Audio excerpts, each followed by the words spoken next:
नमस्कार, दिन भर की बड़ी खबरों में आपका स्वागत है। मैं हूं परवीन शेख। आज इस बुलेटिन में बात होगी राहुल गांधी के दांव से पस्त बीजेपी की सीट शेयरिंग को लेकर इंडिया गठबंधन की अगली बैठक की। बात करेंगे एक देश एक चुनाव को लेकर आगे बढ़ी मोदी सरकार की, वसुंधरा राजे सिंधिया और कांग्रेस नेता की मुलाकात से गरमाई राजनीति की, कांग्रेस में शामिल होते बीजेपी विधायकों की, साथ ही देखेंगे कि जाने माने कार्टूनिस्ट इरफान की किस खबर पर पड़ी तिरछी नजर, और बुलेटिन के आखिर में बात करेंगे आदित्य L1 की सफल लॉन्चिंग की। इसके साथ ही और भी कई बड़ी खबरों से आपको करवाएंगे रूबरू, लेकिन तमाम बड़ी खबरों से पहले एक नजर सुर्खियों पर। ज्ञानवापी मस्जिद में सर्वेक्षण का काम अभी पूरा नहीं। ASI ने परिसर के सर्वे और रिपोर्ट दाखिल करने के लिए मांगा 8 हफ्तों का वक्त। महाकालेश्वर मंदिर में लगा वीआईपीओ का तांता। RBI गवर्नर शक्तिकांत दास और CDS अनिल चौहान पहुंचे महाकाल के दरबार में। उज्जैन में सुरक्षा बलों की बड़ी चौकसी। बिहार के जन अधिकार पार्टी के प्रमुख पप्पू यादव ने इंडिया गठबंधन को लेकर दिया बड़ा बयान। कहा, मैं इंडिया में शामिल होना चाहता हूं। नीतीश, लालू, तेजस्वी के पैर पकड़ने को तैयार।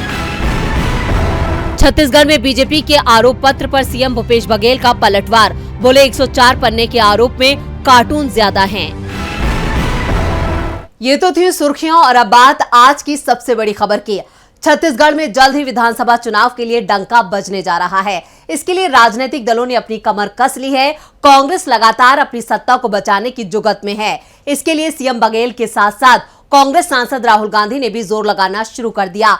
आज उन्होंने युवाओं पर ऐसा दांव लगाया जिससे बीजेपी चुनाव में पस्त हो सकती है। देखते हैं ये खास रिपोर्ट। छत्तीसगढ़ चुनाव में हर वर्ग को साथ कर ही जीत का इतिहास रचा जा सकता है। इस बात से कांग्रेस बखूबी वाकिफ है।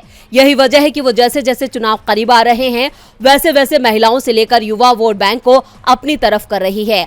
आज युवाओं की दिल में उतरने के लिए नवा रायपुर के मेला ग्राउंड से राहुल गांधी ने जोरदार हुंकार भरी। राहुल गांधी ने कहा कि छत्तीसगढ़ सरकार ने अपने कई वादे पूरे किए। सरकार ने बिजली बिल हाफ किया, कर्ज माफ किया। बीजेपी और पीएम मोदी 2 से 3 अरबपतियों के लिए काम करते हैं। पीएम मोदी को बताना चाहिए कि वो अडानी पर जांच क्यों नहीं करते। कांग्रेस सरकार झूठे वादे नहीं करती। पीएम मोदी ने कहा कि काला धन वापस आएगा, लेकिन उल्टा देश का धन बाहर जा रहा है, इंटरनेशनल न्यूज़पेपर कह रहे हैं। राहुल गांधी ने कहा कि मैंने छत्तीसगढ़ के सीएम भूपेश बघेल से कहा था कि हमारा फोकस छोटे व्यापारियों पर होना चाहिए। छत्तीसगढ़ देश का सेंटर है, इस प्रदेश को लॉजिस्टिक सेंटर बनाना है।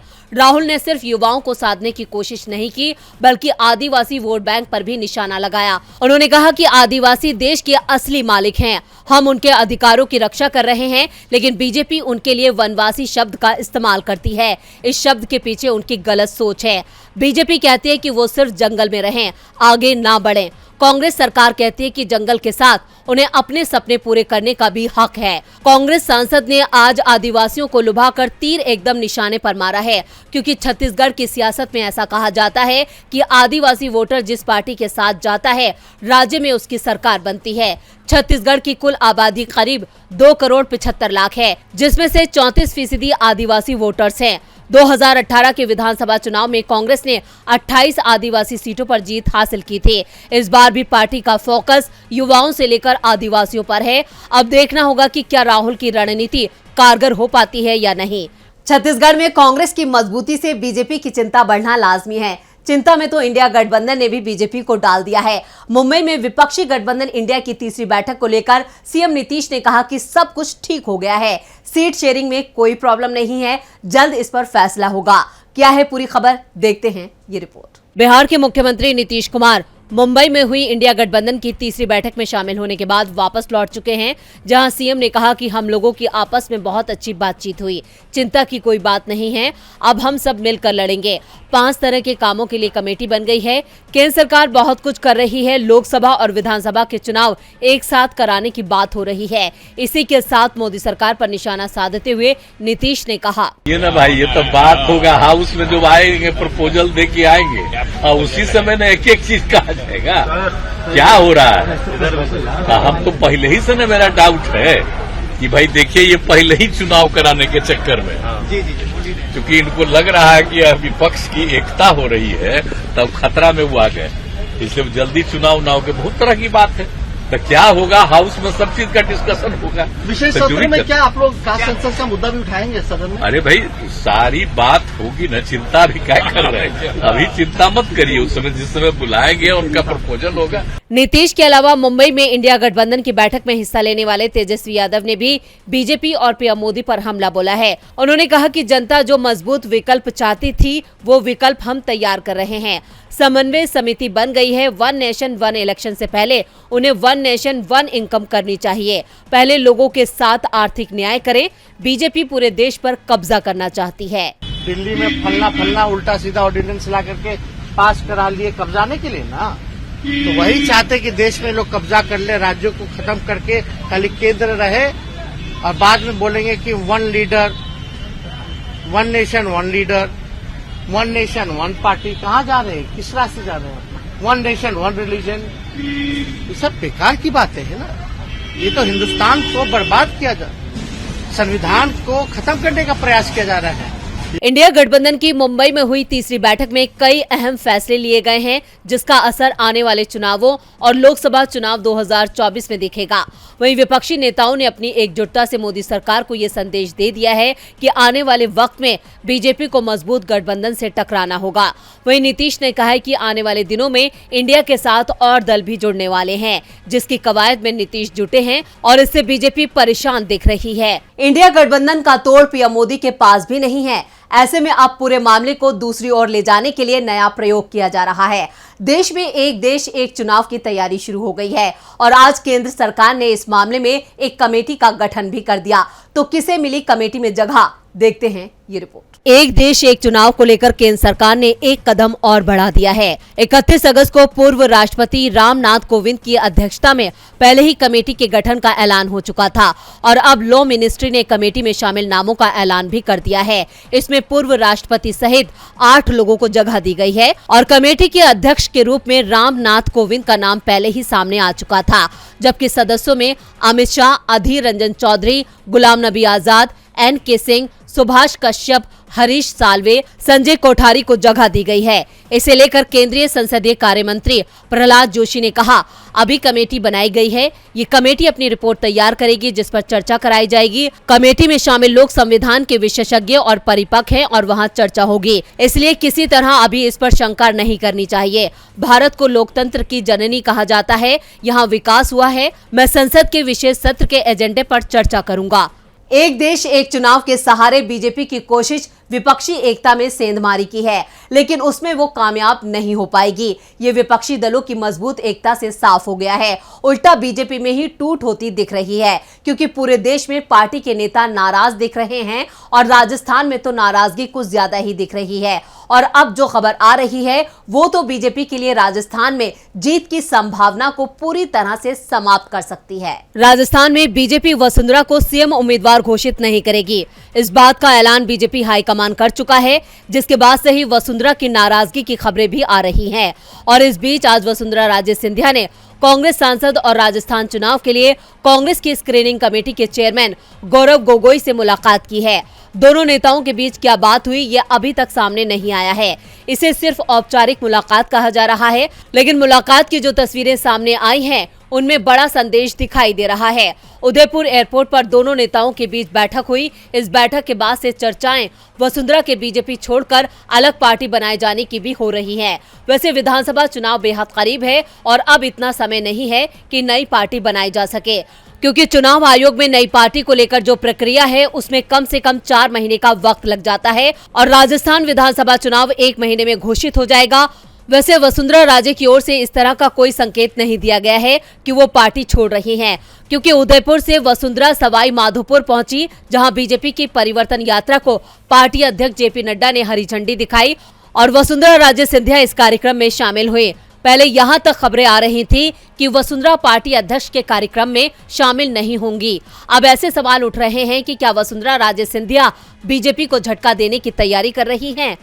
वसुंधरा की नाराजगी की खबरें तो बहुत पहले से आ रही हैं, लेकिन वो पार्टी के साथ बनी हुई हैं। लेकिन मध्य प्रदेश में बीजेपी के अंदर सिर्फ नाराजगी की खबरें नहीं आ रही हैं, बल्कि पार्टी नेता लगातार बीजेपी का साथ छोड़ रहे हैं। बीजेपी के प्रदेश कार्यालय पर पार्टी से इस्तीफा देने वालों की लंबी लाइन लगी है, तो कांग्रेस के कार्यालय में पार्टी में शामिल होने के लिए नेता दस्तक दे रहे हैं। और आज भी बीजेपी के कई दिग्गजों ने कांग्रेस का दामन थामा, जिसमें से एक तो इस समय बीजेपी का विधायक भी है। पहले बीजेपी के नेता पार्टी छोड़ रहे थे, फिर विधायक, पूर्व सांसद और पूर्व मंत्रियों ने पार्टी से इस्तीफा देना शुरू किया और अब तो वर्तमान विधायक भी इस्तीफा दे रहे हैं।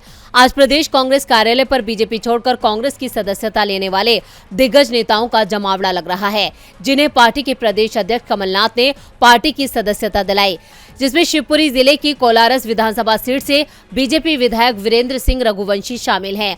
रघुवंशी ने हाल ही में बीजेपी से इस्तीफे का ऐलान किया था। दावा किया जा रहा है कि बीजेपी रघुवंशी को ज्योतिरादित्य सिंधिया की बुआ और शिवराज सरकार में मंत्री यशोधरा राजे सिंधिया के खिलाफ शिवपुरी सीट से मैदान में उतारा जा सकता है। रघुवंशी शिवपुरी से विधायक भी रह चुके हैं और उनके समर्थक भी चाहते हैं कि रघुवंशी शिवपुरी से ही चुनाव लड़े। इसके अलावा पूर्व विधायक भंवर सिंह शेखावत ने भी कांग्रेस का दामन थामा है। कांग्रेस उन्हें बदनावर से सिंधिया समर्थक राज्यवर्धन दत्ती गांव के खिलाफ टिकट दे सकती है। इसी तरह यूपी की झांसी सीट से 2 बार सांसद रहे सुजान सिंह बुंदेला के बेटे चंद्रभूषण सिंह बुंदेला उर्फ गुड्डू राजा भी कांग्रेस में शामिल हो गए हैं। गुड्डू राजा का छतरपुर, निवाड़ी और टीकमगढ़ में जबरदस्त प्रभाव है। इसी के साथ भोपाल से बीजेपी के कद्दावर नेता और पूर्व मंत्री उमाशंकर गुप्ता के भांजे डॉक्टर आशीष अग्रवाल ने भी कांग्रेस की सदस्यता ग्रहण की है। कांग्रेस का दावा है कि आने वाले दिनों में बीजेपी के कई और विधायक कांग्रेस का दामन थामेंगे। एमपी में कांग्रेस के आगे बीजेपी बेबस है। इधर G20 शिखर सम्मेलन में भी भारत मुश्किल में दिख रहा है। दिल्ली में होने वाले शिखर सम्मेलन को लेकर चीन और रूस भारत को चेतावनी दे रहे हैं। क्या है पूरी खबर, देखते हैं ये रिपोर्ट। 9 और 10 सितंबर को भारत की अध्यक्षता में G20 की बैठक है, लेकिन ये बैठक भारत की मुसीबत बढ़ाती दिख रही है। रूस के राष्ट्रपति व्लादिमीर पुतिन ने पहले ही बैठक में शामिल होने से इनकार कर दिया था और उसके बाद चीन के राष्ट्रपति शी जिनपिंग ने भी बैठक में आने से मना कर दिया है। रूस की तरफ से विदेश मंत्री तो चीन के प्रधानमंत्री बैठक में शामिल होंगे। इस बीच चीन ने बैठक के कई मुद्दों पर अपनी आपत्ति जताई है। वासुदेव कुटुंब से लेकर यूक्रेन रूस के बीच चल रही लड़ाई का दिल्ली घोषणा पत्र में जिक्र होने का विरोध किया है। चीन ने कहा कि G20 की थीम वासुदेव कुटुंब संस्कृत का शब्द है और ये भाषा UN की तरफ से मान्यता दी गई 6 आधिकारिक भाषाओं में शामिल नहीं की गई है। इसके साथ ही यूक्रेन रूस लड़ाई का जिक्र भी प्रस्ताव से हटाने की बात उसने कही है और अब इस मामले में रूस भी चीन के साथ आ गया है। रूस के विदेश मंत्री सरगेई लावरोव ने खुली चेतावनी दी है। उन्होंने कहा कि जियोपॉलिटिकल पैरा 13 को शामिल करना G20 जनादेश के अनुरूप नहीं है।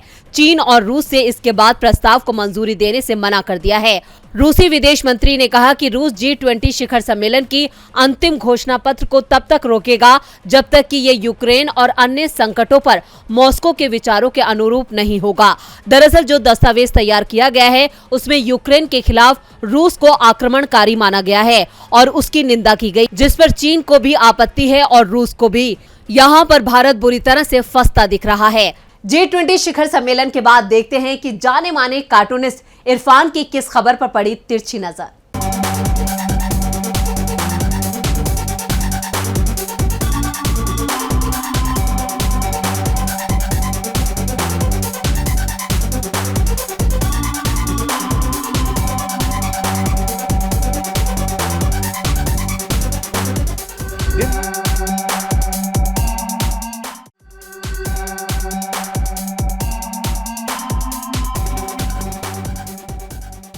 सत्तर सालों से देश को चांद और सूरज के बारे में किसी ने नहीं बताया।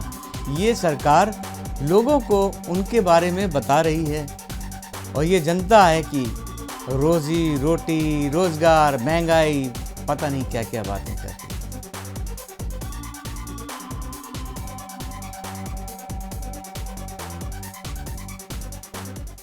बहुत बहुत शुक्रिया इरफान जी।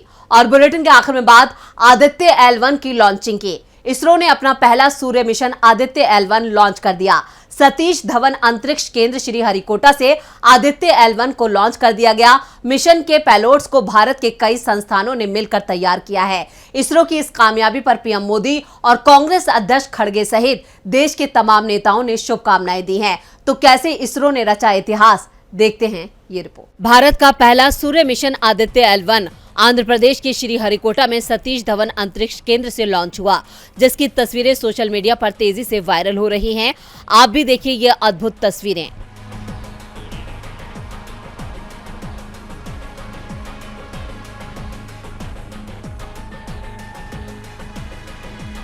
चंद्रयान 3 की चांद के दक्षिणी ध्रुव पर कामयाब लैंडिंग के 10वें दिन इसरो ने आज आदित्य L1 मिशन लॉन्च किया। आदित्य सूर्य की स्टडी करेगा। आज सुबह 11:50 पर PSLV C-57 के एक्सल वर्जन रॉकेट के जरिए श्रीहरिकोटा के सतीश धवन स्पेस सेंटर से आदित्य L1 को लॉन्च किया गया। रॉकेट PSLV आदित्य को पृथ्वी की निचली कक्षा में छोड़ेगा। करीब 63 मिनट 19 सेकंड बाद आदित्य ऑर्बिट में पहुंच गया। वो करीब 4 महीने बाद लैग्रेंज पॉइंट 1 यानी L1 तक पहुंचेगा। इस पॉइंट पर ग्रहण का प्रभाव नहीं पड़ता, जिसके चलते यहां से सूरज पर आसानी से रिसर्च की जा सकती है। इस मिशन की अनुमानित लागत 378 करोड़ रुपए बताई जा रही है। इसकी लॉन्चिंग पर कांग्रेस ने ट्वीट करके लिखा है, इसरो ने देश को गौरवान्वित होने के अनेक मौके दिए हैं। चंद्रयान 3 के बाद इसरो ने आदित्य L1 को सफलतापूर्वक लॉन्च कर फिर से देश का मान बढ़ाया है। देश वैज्ञानिकों की इस अभूतपूर्व उपलब्धि पर समस्त कांग्रेस परिवार को गर्व है। इसरो की पूरी टीम को शुभकामनाएं। जय हिंद। कांग्रेस अध्यक्ष मल्लिकार्जुन खड़गे ने भी आदित्य L1 की कामयाबी पर ट्वीट कर वैज्ञानिकों को शुभकामनाएं दी हैं। उन्होंने लिखा है, तमसो मां ज्योतिर्मय, मुझे अंधकार से प्रकाश की ओर ले चलो। हम अपने वैज्ञानिकों, अंतरिक्ष इंजीनियरों, शोधकर्ताओं और अपने कड़ी मेहनत करने वाले कर्मियों के ऋणी और आभारी हैं। इसरो आदित्य L1 सौर अवलोकन मिशन के सफल प्रक्षेपण के लिए भारत ने सूर्य की यात्रा 2006 में शुरू की, जब हमारे वैज्ञानिकों ने सूर्य के लिए एक ही उपकरण के साथ एक सौर वेधशाला का प्रस्ताव रखा। जुलाई 2013 में इसरो ने आदित्य 1L मिशन के लिए 7 पेलोड का चयन किया, जिसे अब आदित्य L1 मिशन का नाम दिया गया है। तो आज इस बुलेटिन में इतना ही। देखते रहिए DB लाइव। नमस्कार।